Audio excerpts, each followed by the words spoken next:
Hi hello నమస్తే welcome back to Ayaan vlogs my YouTube channel అండి. కొత్త వీడియోతో కొత్త ఐడియాతో మళ్ళీ మీ ముందుకు వచ్చేసానండి. ఏంటి ఈ పప్పు చూపిస్తున్నారు అని అనుకుంటున్నారా? మామిడికాయ పెసరపప్పు పప్పు అండి. ఇది ఎలా చేయాలి ఏంటి అనేది వీడియోలో ముందుకు వెళ్ళి మనం తెలుసుకుందాం పదండి. మామిడికాయ పెసరపప్పు సూపర్ డూపర్గా ఉందండి ఈ పప్పు. ఇంకా మా వీడియో చూసి మీరు నేర్చుకొని ఈ మామిడికాయ పెసరపప్పు ఇంట్లో చేయండి, సూపర్ డూపర్గా ఉందండి. మా వీడియో అయితే చివరి వరకు చూసేయండి. మీకు నచ్చితే చిన్న లైక్ ఇవ్వండి ప్లీజ్ అండి. కొత్త వారైతే సబ్స్క్రైబ్ చేసుకోండి. మా వీడియోని అలా టచ్ చేసి వెళ్ళిపోకండి. మా వీడియో కనుక నచ్చితే మీ ఫ్రెండ్స్కి మీ బంధువులందరికీ మా వీడియోని షేర్ చేయండి. 1 గ్లాసు వరకు పెసరపప్పుని తీసుకుందామండి. తీసుకొని మంచిగా ఏరుకున్న తర్వాత 2 సార్లు నీట్గా కడుక్కుందామండి. మా వీడియో అయితే మీకు నచ్చితే మీ ఫ్రెండ్స్కి మీ బంధువులందరికీ షేర్ చేయండి. మా వీడియో చూసిన తర్వాతే మీరు ట్రై చేసి కామెంట్ బాక్స్లో చిన్న కామెంట్ చేయండి. ఈ పెసరపప్పు మామిడికాయ ఎంతమందికి ఇష్టమో ఈ పప్పు తినని వారు ఎవరు ఉండరండి. పప్పు చాలామంది ఇష్టపడతారు. నీట్గా 2 సార్లు కడుక్కున్న తర్వాత 2 గ్లాసుల వరకు వాటర్ని యాడ్ చేసుకుందామండి. 2 గ్లాసులు వాటర్ పోసుకున్న తర్వాత 1 స్పూన్ వరకు ఉల్లిపాయ ముక్కల్ని యాడ్ చేసుకుందామండి. అలాగే పచ్చిమిర్చి 2-3 పచ్చిమిర్చి వేస్తే చాలండి, కారం వేస్తాం కదండి. అలాగే లైట్గా పసుపును కూడా యాడ్ చేసుకుందామండి. కారం తినేవాళ్ళు 1 స్పూన్ వరకు వేసుకోవచ్చండి. నేనైతే కొంచెమే వేస్తున్నాను. ఇది మ్యాంగో కారం అండి, ఘాటుగా ఉంటుంది కాబట్టి. ఈ మామిడికాయని చిన్న చిన్న పీసెస్గా కట్ చేసి 1 కప్పు వరకు యాడ్ చేసుకుందామండి. మామిడికాయ టెంక్ని కూడా యాడ్ చేసుకోవచ్చండి. పూర్వం రోజుల్లో మన అమ్మమ్మలు నాయనమ్మలు ఆ టెంక్ని కూడా వేసేవారండి. సూపర్ డూపర్గా టేస్ట్ ఉండేది పప్పు.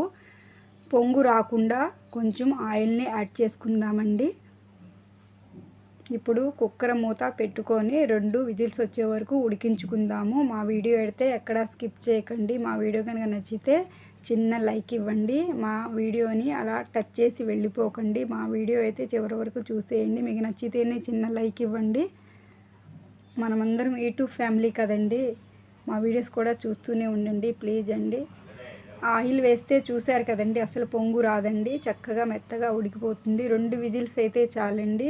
3 విజిల్స్ 4 విజిల్స్ రావాల్సిన అవసరం లేదు.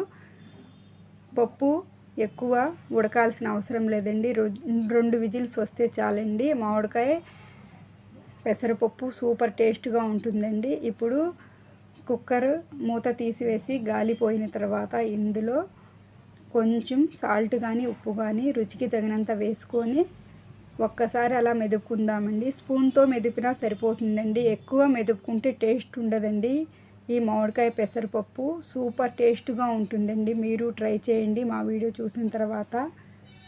ఈ మామిడికాయ పెసరపప్పు ఎంతమందికి ఇష్టమో కామెంట్ బాక్స్లో కామెంట్ చేయండి. వేడి వేడి అన్నంలో వేసుకుని తింటే ఎంతమందికి ఇష్టమో కామెంట్ బాక్స్లో చిన్న కామెంట్ చేయండి. చాలా పుల్లగా సూపర్గా ఉంటుందండి. మెదుపుకున్న తర్వాత ఒక బౌల్లోకి వేసుకుందామండి. చూసారా ఎంత కలర్ఫుల్గా ఉందో, చూస్తుంటేనే నోరు ఊరిపోతుంది. ఇంకా తాలింపు కూడా వేయలేదండి మనము. మామిడికాయ ఈ పెసరపప్పు సూపర్ టేస్ట్గా ఉంటుందండి. పుల్లటి మామిడికాయ పెసరపప్పు. ఇప్పుడు తాలింపుకు ప్రిపేర్ చేసుకుందామండి. స్టవ్ వెలిగించుకొని ఒక ప్యాన్ని పెట్టుకొని ఇందులో కొంచెం ఆయిల్ వేసుకుందామండి. వెల్లుల్లి రెబ్బలను 4-5 వేసుకుందాము. సూపర్ టేస్ట్గా ఉంటుందండి. వెల్లుల్లి రెబ్బలు ఎక్కువ వేసుకుంటే అవే తినేయొచ్చండి పప్పులో, సూపర్ టేస్ట్గా ఉంటుంది. అలాగే ఒక చిన్న ఉల్లిపాయ చిన్న చిన్న పీసెస్గా కట్ చేసి వేసానండి. అసలుకే ఉల్లిపాయలు రేటు ఎక్కువగా ఉన్నాయండి, చూసి వేసుకుందాము. కొంచెం కలర్ వచ్చిన తర్వాత ఇందులో తాలింపులను యాడ్ చేసుకుందామండి. ఈ తాలింపు ఎంత ఎర్రగా వస్తే అంత సూపర్ డూపర్ టేస్ట్గా ఉంటుందండి. ఈ పెసరపప్పు మామిడికాయ మీరు ట్రై చేయండి. కొంచెం ఎర్రగా వచ్చేంత వరకు తాలింపుని వేయించుకుందాము. చూడండి కొంచెం ఎర్రగా వస్తుంది. ఇలా గనక చేసుకుంటే ఈ పెసరపప్పు మామిడికాయ సూపర్ డూపర్గా ఉంటుందండి. ఇందులోనే 2-3 ఎండుమిర్చిని యాడ్ చేసుకుందామండి. అలాగే కరివేపాకు రెబ్బలను కూడా యాడ్ చేసుకుందాము.